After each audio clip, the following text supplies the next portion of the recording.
Okay, good morning everybody. Come and grab a seat. Welcome to Tackling the Distance, Improving Access to Care in Rural and Remote Communities. So my name's Sean Ebert, I'm a rural doc, and I was asked to facilitate this morning's session. It's my pleasure. Again, I would like to remind us that we're on the unceded territory of the Coast Salish peoples, including the Musqueam, the Squamish, and the Tsleil-Waututh nations. Now we have 60 minutes, 3 presentations. We're going to be hearing about single response advanced care paramedics for rural and remote BC, then a conversation around investigation of rural citizen patient community priorities for healthcare, and then something called Project ECHO. So in that 3 sessions, there'll be 10 minutes of presentation followed by about 8 minutes of questions and then a quick transition. Now they didn't leave me any time for my part, so we're already behind. Now, it's going to be live streamed, so there'll be a mic, and if there is questions, or when there's questions, just wait for the mic to come to you, so then the live stream folks can hear what we're having to say. Okay, so without further ado, I'm going to invite Roy Stanley to come up and start the first session. Good morning, everyone. My name is Roy Stanley. I am an advanced care paramedic. I work out of Kelowna, BC. I've been gifted with 10 minutes to talk about 46 years of advanced care practice in the province. Shouldn't be a problem. I'll talk really fast. Catch me at the end. I have nothing to disclose. I've been a proud member of the service for 30 years. Going back in time, the ambulance service was formed by the NDP government in July of 1974. At that time, we envisioned creating what at that time we called an advanced life support program.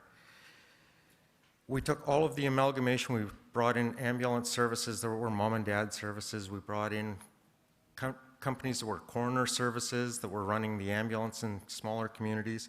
We brought them all together to form one system. Within that system, we formed a basic life support, which we now are calling our PCP, or primary care paramedics, and our advanced life support, which we now call advanced care paramedics. The advanced program was actually started out of the Royal Columbian Hospital in '74 and hit the streets of the province in 1975. We don't use this car anymore, but I believe it's actually housed out in the valley by one of our retired members. This car we've upgraded to, it goes really fast, but the brakes were less than ideal for the project. Now we're traveling in these, and we actually have a fleet of hybrids that we have one in service, and I think 5 more in order for this year. Their gold standards in 1974 were just a little bit different than what we're doing now, which is a good thing. Our gold standard was resuscitation of cardiac arrest. Fancy drugs, fancy everything, no better results, but it was fancy. We had many interventions, some of which we look at now and it makes us shudder. We did pericardiocentesis. We actually hooked an electrode from our life packs onto a needle and withdrew fluid from a pericardial sac of someone's heart. Probably not the ideal way now. We were doing intubation, we still do. We do cardioversion, we do acute pain management. For pain management in BC now, we're using fentanyl, we're using morphine, we're using ketamine. Back in the day, it was morphine and Valium. We do a lot of acute pain management in the ACP program. And back in the day, we were doing intracardiac medication administration. Thankfully, we don't do that anymore either. When the program started, we had a limited resource. We didn't know where to put it. Keeping in mind our gold standard at the time was cardiac arrest management, we needed to be close to a major hospital, so that's how we deployed the program. The Greater Vancouver got the majority, then we rolled into Victoria, Chilliwack, and in later years, Kelowna, Kamloops, and Prince George. The 2000s saw us changing again with Nanaimo, Abbotsford, Walnut Grove, and with the 2010 Olympics, we introduced what we called a primary resource unit, where we took one advanced care paramedic, put him on his own, and sent him to respond with our basic life support. The program was a huge success. We covered twice as much territory with the same number of crew members. Took me to my issue. For years, I struggled with the questions. Why are all the most qualified paramedics 10 minutes from the hospitals? We started a trial. We looked at where we were and where we wanted to be. We couldn't figure out why all of our new staff, we hired brand new primary care paramedics, and we put them all in all the smallest towns because they had no seniority. They had no support. Lots of them didn't have a hospital.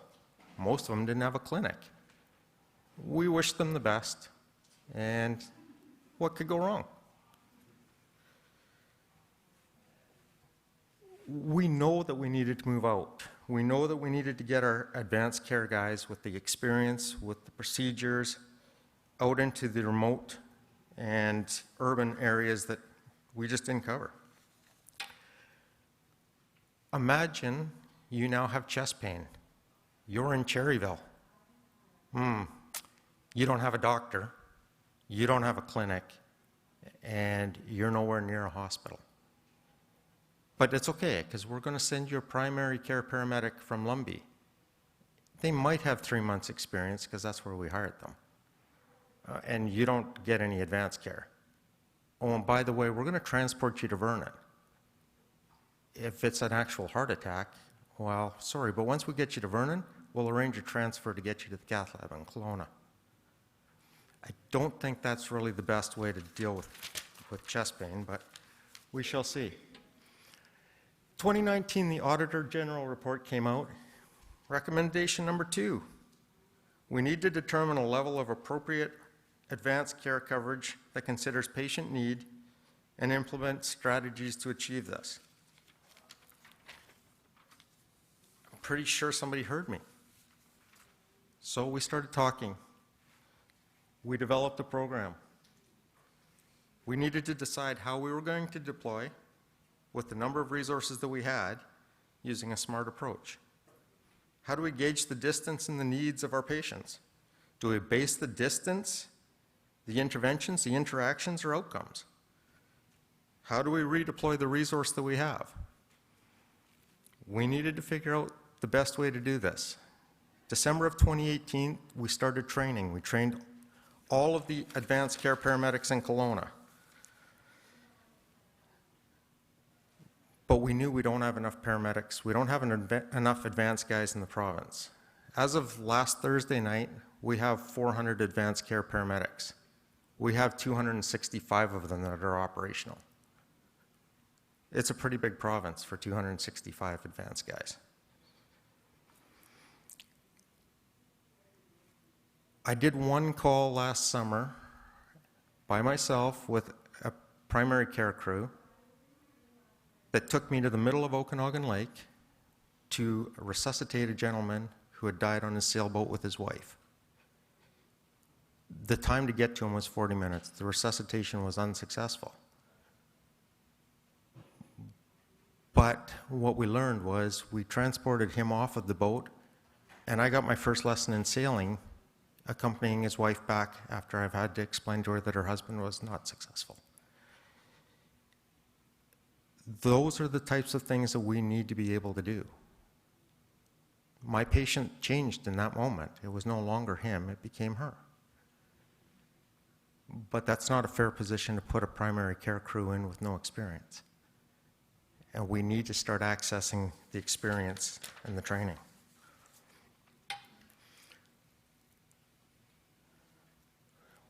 A couple of the differences we have between our advanced paramedics and our primary. Our advanced guys are doing cardiac monitoring, cardioversion, myocardial infarction recognition. We do pain management, as I said, with morphine, fentanyl, ketamine. We use Versed. We do advanced airway management. We do pediatric advanced life support.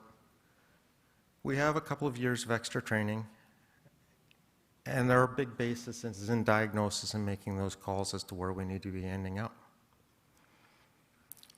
Currently, we're running a TNK trial in Kamloops with our advanced care paramedics to hopefully buy time before we can get to a cath lab.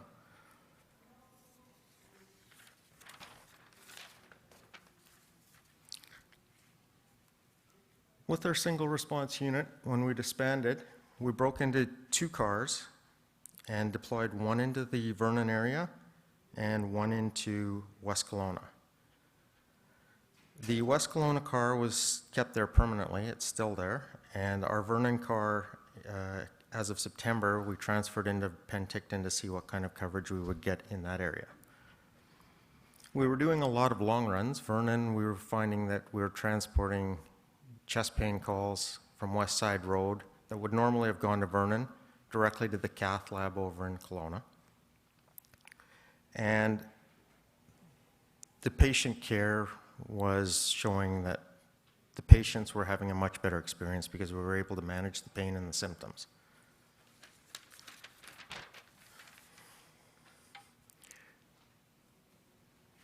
Those are the numbers for our responses in the Vernon area. So as you can see, April, May, we basically had no advanced coverage at all in the area. As we rolled into the summer months and we were deployed in Vernon, we were getting up 60, 70 calls with approximately a 37% increase in capture. Keep in mind that we were only running that car in that area approximately 9 hours a day if we could get them out of Kelowna on schedule. The problem with our business is if something comes in and you're in transit, you're now going to do something different. When we started talking to the primary care crews and the hospitals as to whether or not they were satisfied with the interactions, it seemed that we had a definite need for the resource. We only had 10% of people that were not happy with it. I'm going to speculate that 10% didn't like change.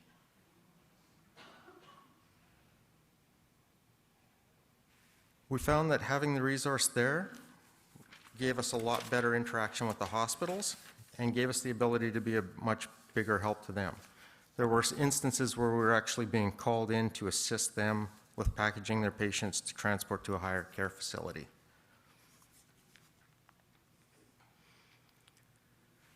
Then we had to look at the pros and the cons.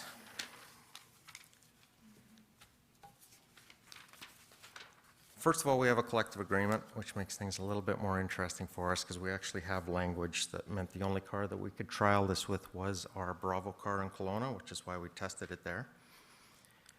We were concerned about fatigue challenges because we're now running a single member by themselves.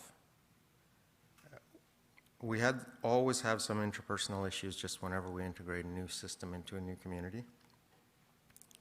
However, we did find that we had a 37% increase. The use of the resource was much more effective. The problem we've always had with our paired ALS system is I now have a very expensive driver because one of us has to drive, whereas when I'm working by myself and transporting with a primary care crew, I'm just going with them. Sometimes I'll leave my car on the side of the road, and sometimes they'll both come with me, and sometimes one of them will bring my car. The vehicle's much more efficient. It gets around through traffic much easier. By splitting our crews, we increased our coverage by 100% right out of the gate because we now have 2 vehicles in 2 different areas. It put less pressure on us to be available. When we're running a paired system, we always have a pressure to get available to help the next person quicker. Whereas when we've split, we now have another resource that's able to do the same thing, which makes it much easier for us to go on sailing trips that normally we wouldn't have been able to do, and yet we know we should. It's nice being able to assist the hospitals and the clinics. We were called into Oliver for a big MVA, a big motor vehicle accident, because they needed the help. They needed the resource to help them prep the patient, and then we transported the patient with us back to Kelowna. I think that the project has shown that it's very capable of assisting, and I'm hoping that it's going to carry on into the future.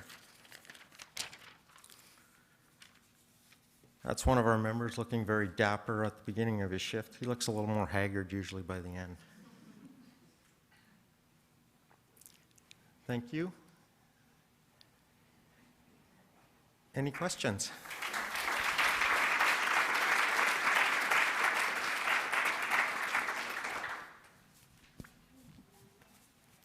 Yes.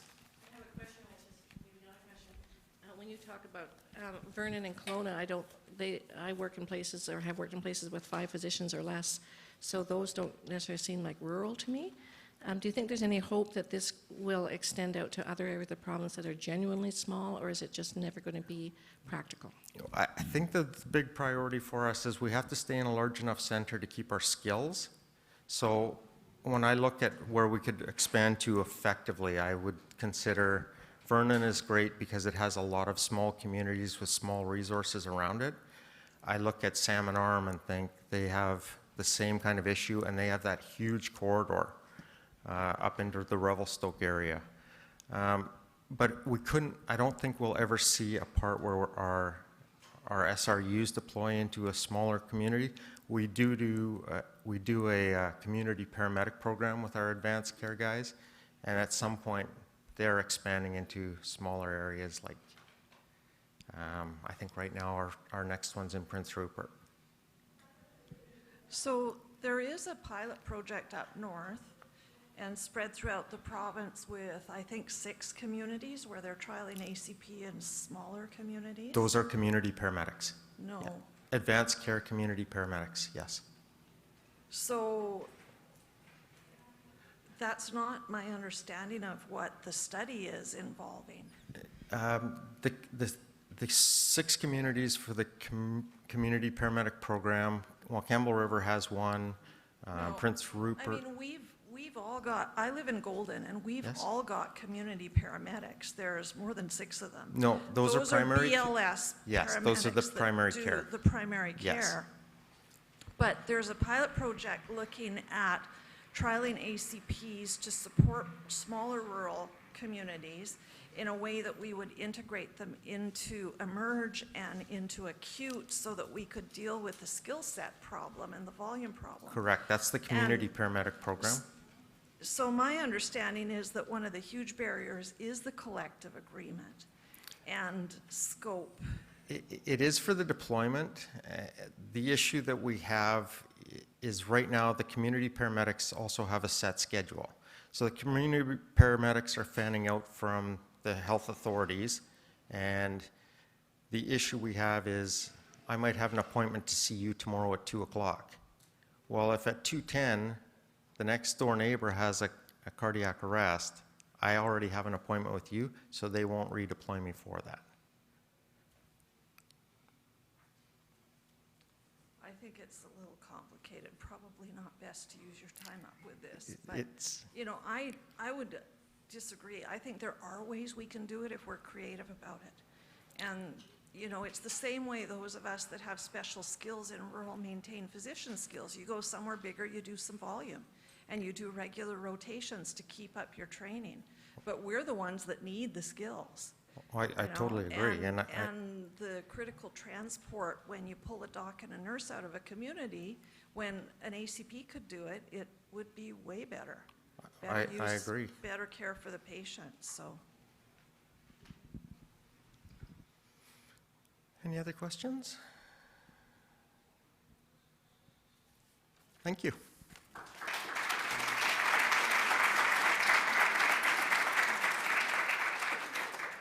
That's great. Thanks, Roy.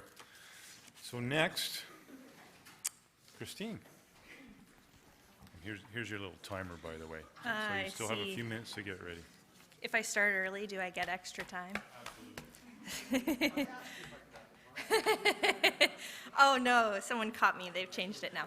Hi everyone, my name's Christine. I am a research coordinator with the Center for Rural Health Research, which is situated within the Department of Family Practice at UBC.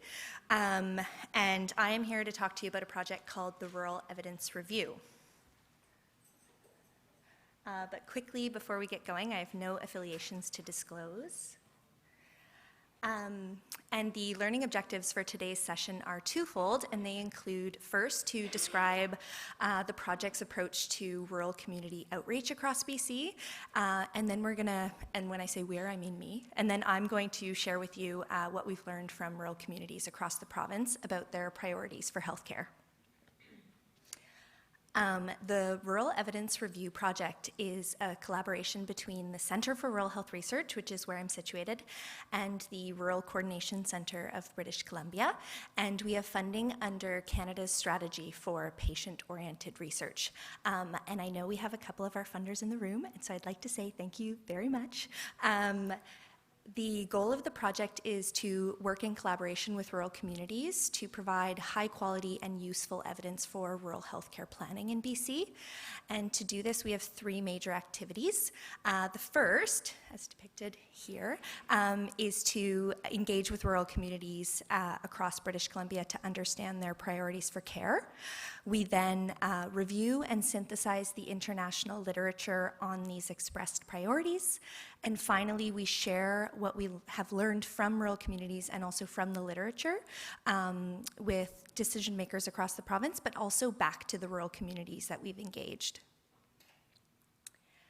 And as I alluded to in the learning objectives slide, I'm going to be focusing on our efforts to engage with rural and remote communities across BC during today's session. And in particular, I'm going to be telling you about a survey study that we have on the go. And I say it's ongoing because if we have any rural patients and rural community members in the audience that would like to participate, I will share the link at the end of the presentation. The survey study really emerged because we have a mandate to engage with all of rural and remote BC and do not have the budget to travel to all of rural and remote BC, so we had to figure out how we were going to engage these communities.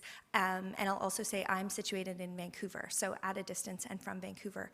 And so we came up with an online survey tool to try and share with rural communities across the province, and we did this through the targeted distribution of the link, which I'll tell you about in a second. But first, I'll just share the two main research questions that guided this study, and these are what are the most important healthcare priorities in your community and why? And what do you think could be done to address these priorities or to improve care in your rural community? So to share the survey link with rural and remote communities across the province, we reached out to community Facebook groups and pages. We reached out to local newspapers and radio stations, local elected council, and local chambers of commerce. And I should say this strategy actually was started in January of 2019, and as of July of 2019, we had received 1,476 total survey responses from 211 rural communities across the province. And what you're seeing here is a map of the locations of respondents, as indicated by the orange bubbles. And the size of the orange dot actually corresponds to the frequency of responses from those communities. I know that this is pretty much impossible to read from especially from the back. The point was more so just to show you how many communities we had engaged. If you're interested to see this map, I can share this with you at a later time. So who did we reach? The mean age of survey respondents was 52 years old, but we actually heard from people as young as 16 and as young as 89 years old. And respondents had lived in their communities for, on average, 21 years. But again, we had heard from people who had lived in their community for as little a time as 1 month to as long as 83 years. And interestingly, the majority of respondents identified as female. So just quickly before I dive into the findings of the thematic analysis that we did, this is a word cloud of the main themes that emerged from the survey data. So I'll start with access. Access to care underpinned every theme that emerged from the survey data. And participants talked about access in terms of geographic, financial, and social barriers to accessing care. So in terms of geographic barriers, participants told us about distances to the nearest health services that ranged from just less than 1 hour to more than 4 hours of travel time. And this distance to care and associated travel time were compounded by poor travel conditions and having to rely on ferry services for the residents of island communities, for example. Geographic barriers were actually further exacerbated by local demographics. So as an example, we heard from participants about the challenge of reduced driving capacity for seniors and having to access care outside of one's community if you aren't able to drive or if you don't have a car. Participants also shared experience-based information about a lack of local or nearby access to particular care types, and these included seniors care, maternity care, emergency care, primary care, and mental health and substance use care. So in terms of seniors care, we heard from participants about the need for and the importance of local access to home support services and long-term care facilities to support seniors to age in place. And we heard that where these local services don't exist, elderly patients are I guess, faced with the decision to either have to leave their communities to access care and perhaps their families. They're placed in non-acute hospital beds, or they go without care altogether. We also heard from participants about their experiences of accessing maternity care where local care does not exist, and this included having to leave one's community up to 4 weeks in advance of giving birth. As well as the financial and the social implications of this practice. And participants also described the challenge of a lack of local access to maternity care in terms of the impact on the integrity of the community, because these communities have difficulty attracting young families to the area, or they have difficulty keeping young families in the area. Participants emphasized the importance of having local access to emergency services, and this was in the context of declining local services for some. So this included limited or reduced opening hours of existing facilities or closure of facilities altogether. And the conversation around emergency care was also in the context of the vulnerability that that rural communities feel when they live in a community that doesn't have local access to emergency care in times of emergencies.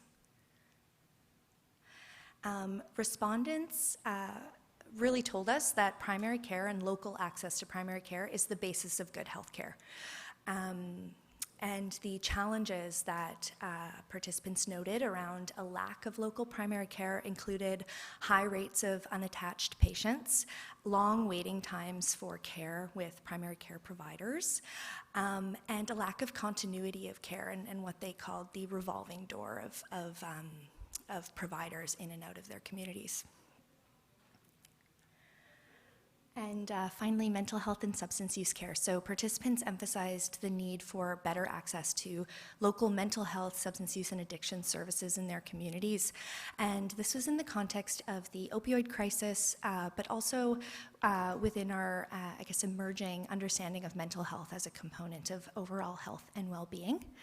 And participants explained that the risks associated with a lack of mental health substance use care are accidental and fatal overdoses, long waiting times, or inadequate care, which is what's showcased by this quote here.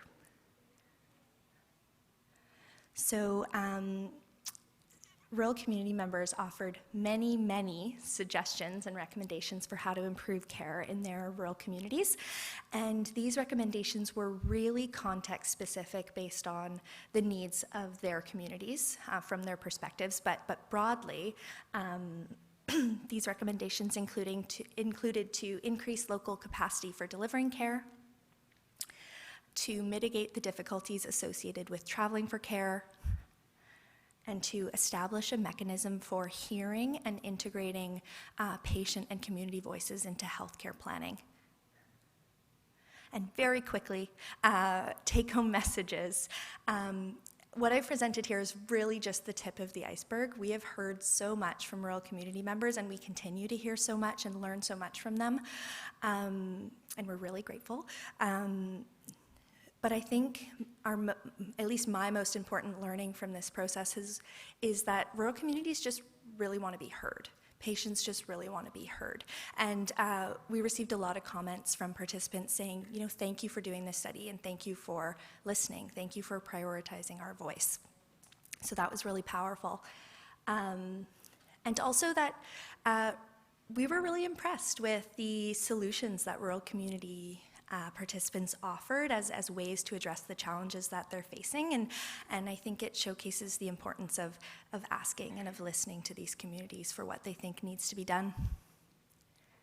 And moving forward, because as I mentioned, the study is ongoing, we are hoping to prioritize engagement with rural and remote First Nations communities. And here's the survey link. And I can come back to it. And here's our contact information. Okay, thank you.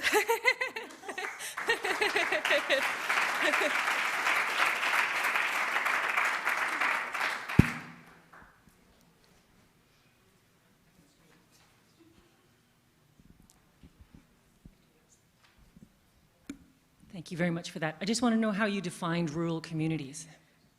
That is a great question. I thought about including that in the slide, but 10 minutes is extremely short.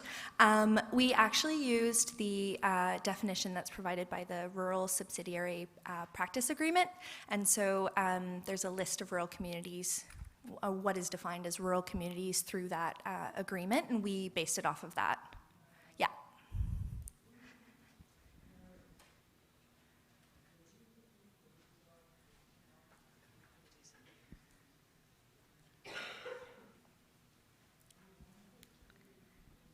It's really great work. I'm just wondering in terms of, you have your solutions and what kind of are the next steps, because there's probably a lot of initiatives going around the province, and how do we make sure everything's aligned? Are you able to comment on kind of the next steps? From our perspective as a research team, so we actually just finished going back to the rural communities that we originally engaged with through the channels that I mentioned to tell them about what we've learned. We don't actually have a full report yet. We're just about finished with the full report, but we have a summary report. It's actually available on our website in case anyone's interested in reading that. And I'm going to defer to the PI of the project, who I can tell is itching to provide you an answer right now. Thanks, Christine. I'm Jude, Kornelsen, and I'm working with Christine on the project. And what we do is we try and create that tension between rural community voices, thank you, rural voices in the ground on the community, and then looping up to policy and decision makers, because of course we have to have an end point, or at least a discussion venue for what we're hearing. So I'm really grateful that the Ministry of Health has invited us to present a knowledge exchange session at the Ministry about what we have heard, and we are going to be advocating and pushing. Our job doesn't stop now that we've heard what rural communities said. It just starts. So we're going to be advocating for implementation into policy changes based on this, but also the international reviews of best practices that we've been doing. Hi, I just want to touch a little bit on what you said about aging in place. As a community organization who's supporting seniors doing preventative work, I feel like we're doing a big part of the health scope, keeping our seniors healthy and at home. Mm-hmm. But my question is, besides referrals, which we get regularly, I want to know what you think about how do we move forward in collaboration between the health authorities and the community groups who are providing things like socialization and rides and food and cooking access? Whew, that is quite the question. And I might defer to Jude as well again, but I'll take a stab. It's something we've been thinking about because we actually, we work quite closely with a community network called the BC Rural Health Network, and so through that we've grown to understand a bit more about many rural community organizations or community level organizations that are doing really great work. But that might not be connected with the health authority, and it's through one of the literature reviews that we've done, we actually, essentially a finding out of that was that it's very important, it's critical to have a good relationship with the health authority, but in terms of how to actually establish that relationship, that is a whole other ball game, and I'm not sure how to answer that, unfortunately. Now, Jude might have an answer. So one thing that we're really interested in is local tables engaging deliberative dialogue. So these are wicked problems, as everybody would appreciate, and we need all the key stakeholders around the table. In seniors care, in transport, for example, it's not just BC EHS, although they play a huge role. It's also Ministry of Transportation and Highways. It's municipal governments that support the handy dart. It's like everything. So having tables starting at a local level, our commitment is to always starting local and then fanning out as we need to, but getting as many key stakeholders talking as we can. It seems to me there's such a strong opportunity here to work with the primary care network development that's going on with before and after kind of studies. Are you guys considering that? Are you involved closely with PCN development in the province? Great question. I'm not involved in PCN development, but it's actually, it's quite interesting that you asked that, because Jude presented yesterday at the JCC forum on kind of what are the implications of what we've done here, of hitting this, almost like hitting a nerve, and realizing that rural community members want to be engaged and they want to have a voice, and it was good timing in the sense that at the same time that we were doing this study, we were actually doing a literature review on community participation in healthcare decision making. And one of our main recommendations that came out of that paper was that we have an opportunity with the PCNs being rolled out right now to establish formal mechanisms or structures for community voices to be incorporated into planning activities. So something we're thinking about, and if you're interested in reading that paper, it's available at our website, and we have a very long version, but also short versions for those who don't want to read the full report. And we linked the two, because really what we see is we see this survey as a snapshot in time. It's these needs evolve. If a rural community loses one provider, that can totally shift the landscape in terms of what they need. And so we're bringing this forward as more of a, wow, rural communities really want to have a voice, and we've learned these things from them, but this is only relevant to this time period right now. What we need moving forward is we need to build in their voices into health system planning, and I think the PCNs is one way that we could do that. Last question. Am I up? Yeah, suckers. No. Oh, that was a great question. I kind of wish that was mine, and I want to pretend it was, but it wasn't. I'm wondering if the data that you're collecting is just from a patient perspective, or if you differentiated at all between administrators or providers, and if you didn't, I'm curious why. I'm so glad you asked that, because I was supposed to say that in my presentation and I didn't. So yes, well, actually I should start with, this survey was intended for patients specifically. And the reason that we targeted patients was because that's our mandate as a project, but also we felt that their voices weren't being solicited as much as maybe other voices are. However, that said, we did receive about 130 responses, and that's as of July. We might have received more by now, but as of July, we had received about 130 responses from healthcare providers. And to maintain a patient perspective, we omitted that data from this analysis, but we will be analyzing that data ASAP. or as soon as we can manage. And yeah, we plan to compare and contrast them because we're very curious now that we have this information. How do they relate to one another? Yeah.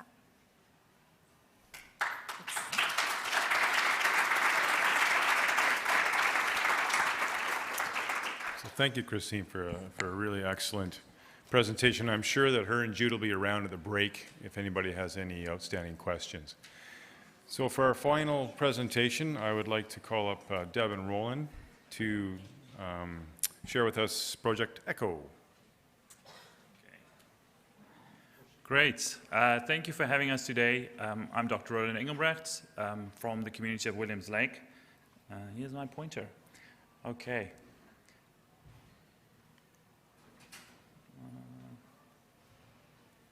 How do I advance it? There we go.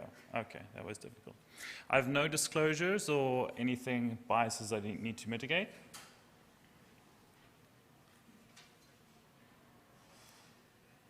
Sorry, I'm having trouble.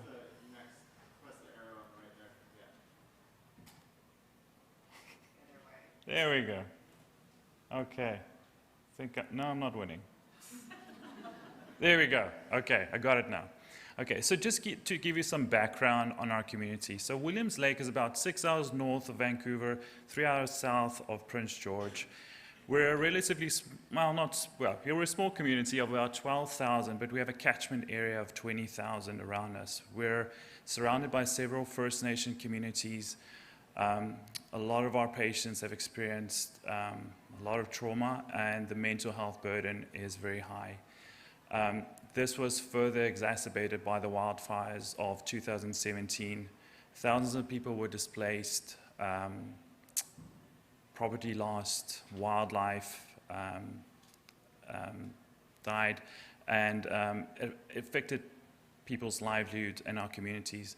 And we learned from the Fort McMurray experience that such an event heavily impacts the mental health of a community, not just during the fires, but for years afterwards. Luckily, leadership had some foresight and realized they had to do something proactive about this. So there were two main aims set forth.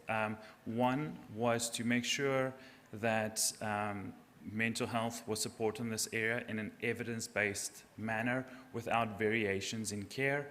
And secondly, to support local care providers in delivering this care and not feel isolated and overburdened by the mental health load that was coming. So the suggestion that came forward was to start an ECHO project. And for those of you who aren't familiar with ECHO, it's a type of telemedicine model, but it's different from telemedicine in that it's educational, and the primary care provider still retains, is still the primary care provider for the patient. The specialist doesn't take over. It's a hub and spoke model, so there's a specialist team that provide direction to the spokes. Primary care providers learn from the specialists, they learn from each other, and then the specialists learn from the primary care providers and therefore inform best practice. This is just an overview of what our project looked like. We had 9 sessions in total. A session would be an hour and a half, basically consisting of a 15-minute didactic presentation on the topic of the week, be it depression, anxiety, suicide risk management, and then followed by 2 case discussions. It's typically brought forward by one of the primary care providers who had a very difficult patient, not sure what to do next, needed help problem solving the situation, and then was discussed amongst the team. It wasn't just the specialist giving recommendations, but also primary care providers on the line discussing and helping to problem solve a complex situation. We had 32 participants, about half family physicians, half nurse practitioners, from 25 clinics and 16 communities. So this is just a snapshot of what a session would look like.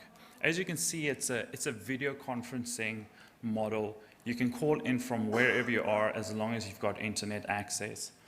At the bottom left screen is one of our hubs. Also, there's a psychiatrist, social worker, psychologist, and pharmacist. On the bottom left, another psychiatrist, Aboriginal mental wellness lead, and I think a social worker as well. So a lot of specialists, lot of knowledgeable people on one call. And then the smaller pictures are the attendants. During this cycle, on average, participants attended 5 out of 9 sessions. You weren't mandated to attend all 9 sessions, so it gave a bit of flexibility. Everyone's busy, everyone's got busy schedules, but this can fit into a busy schedule. What it demonstrated, because we did pre and post surveys of the program to see if it's actually going to make a difference, it showed that there's a strong desire for case-based and virtual learning. It increased the confidence of primary care providers in delivering that service. As you can see, the confidence grew from 40% up to 80%, which I think is the biggest change you could hope for with such a project.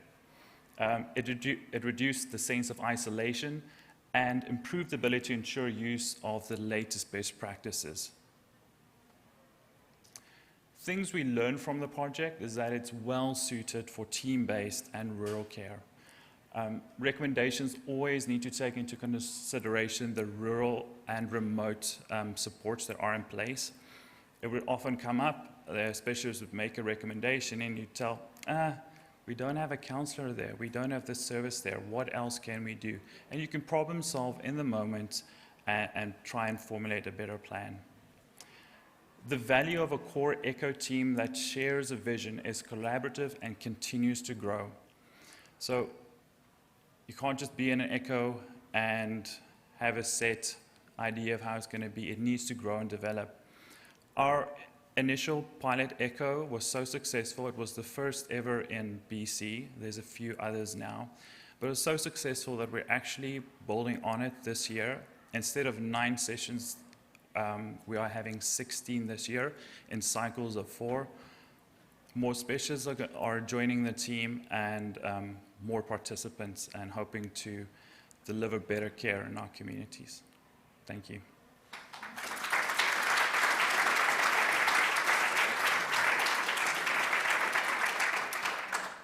Any questions?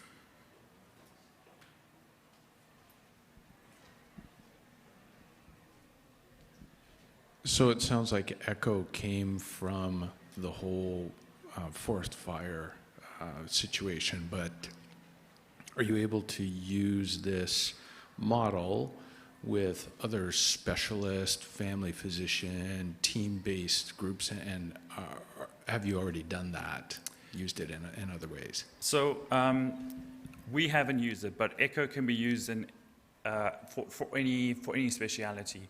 It's in over 31 countries worldwide. You can have one on palliative care, chronic disease management, anything you can think of. And ECHO is basically just a model that you use to help with your educational experience. Sorry, over here. Just wondering what the funding model for it, how do you support it? So initially we were funded by SEC and the ministry. For the second year, we're funded by Red Cross. And basically the funding goes towards physician sessional time, administration, organization. Yeah. Anything else there? Yeah, I was just going to say, so we, part of what Red Cross wanted to do was to continue with some of the initiatives and some of the successful pieces around wildfire recovery that were already underway. And so the second and third year of ECHO are being funded by Red Cross. And I also want to mention a little bit about team-based care, because when we did the initial project, we really focused on, for evaluation purposes, our physicians and NP community. And it was kind of interesting and a little bit entertaining because we had other members of the team breaking into ECHO sessions. And we'd watch, I mean, we'd all the privacy impact assessment was done, and we made sure that all of our guests had signed on to that. But It really resonated that ECHO was a huge means of providing and supporting teams and team-based care. So those teams would come in and they would talk about their what resources they had in their communities, their more rural and remote communities. We had some of our First Nations communities are participating and talking about, you know, some of the challenges in their communities, but also the strengths that they had and some of the cultural-based activities that were happening in their community. So it was really this exchange back and forth of knowledge and just a community practice, and you could kind of feel it when it hit the sweet spot with ECHO is, you know, there would be this dialogue back and forth, and the specialty hub was learning just as much as the spokes.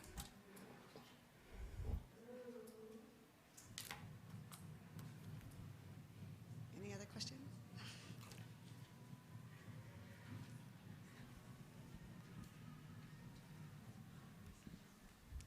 This is a question for you, but less sort of process-oriented, but what are some of the topics that you would have, and where did you get those 15-minute didactic sessions from? Yeah, so we sent out a questionnaire to primary care providers on what they wanted us to talk about, and topics, quite a wide range of topics, but anxiety, depression, PTSD, personality disorders, I can't remember. Yeah, child and youth was a big topic. And then the nice thing about ECHO is they offer a lot of support. They've actually got a database of previous didactic presentations that you can access and change. And there's a agreement that you sign with them that if you're using their model and you use their resource and you create a new one, that you upload it to their cloud so someone else can use it as well. So they've got just a wealth of information, yeah. ECHO? No, I'm not sure how ECHO. Oh, the sessions? Yeah, so well, you can talk about the pen. Oh. Yeah. We actually talked a lot about this because there was some question that we did have funding to support physicians and primary care providers. And Dr. Berkey, who was in this picture, is one of the real supporters of ECHO and had really brought it forward as being an alternative to use for our community. And the intent, we looked at the physician support program and the payments that happened within that, and we chose not to pay. With the encouragement of the specialists was about the whole learning. I mean, the CME credits were of course involved, but the sessions were not paid. I was going to ask about CME credit. So you have, because this is an excellent educational opportunity. So it is accredited for family physicians and specialists as well, or just for family physicians? So both. Yeah, so it's CME accredited, and we don't have our project lead with us right now, so she sort of has all of that information ready.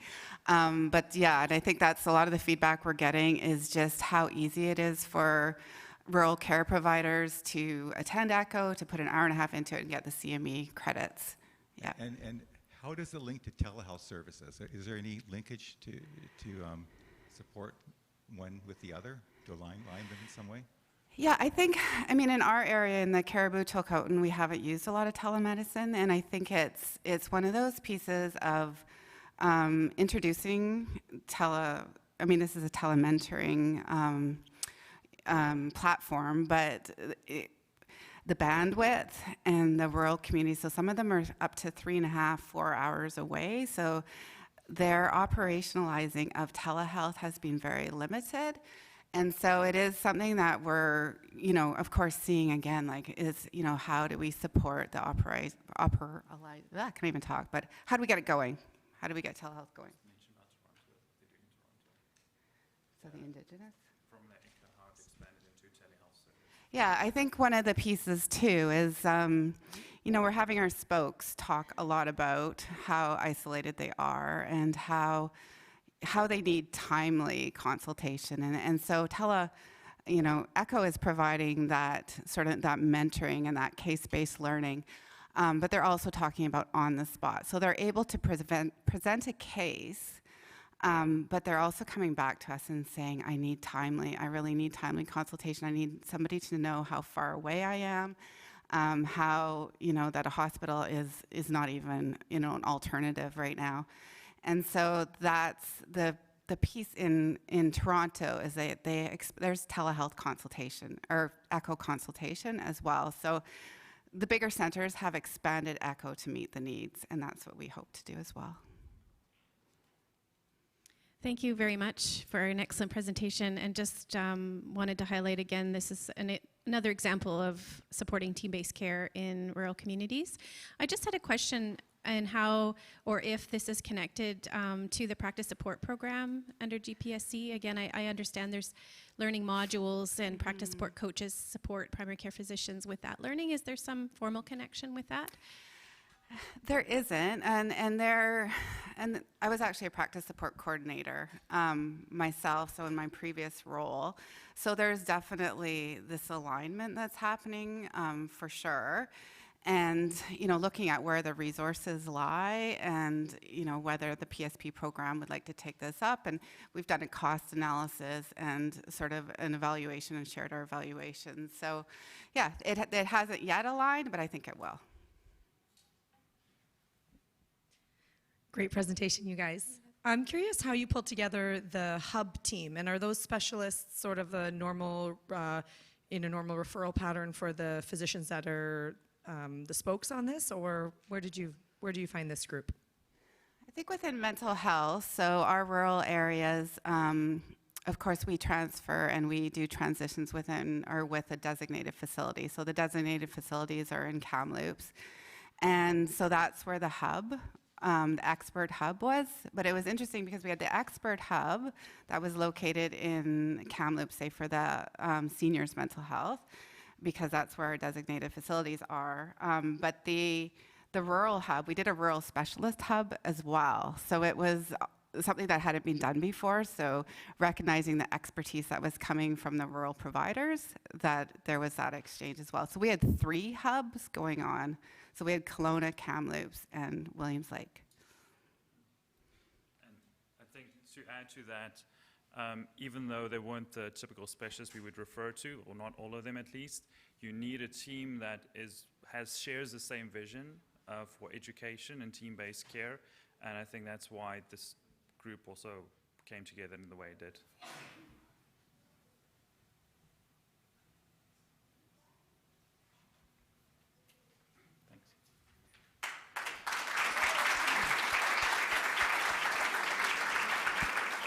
Okay, everyone, thanks for those excellent presentations. Just a little plug-in reminder, evaluations. And once you hand these in, then you can leave for lunch.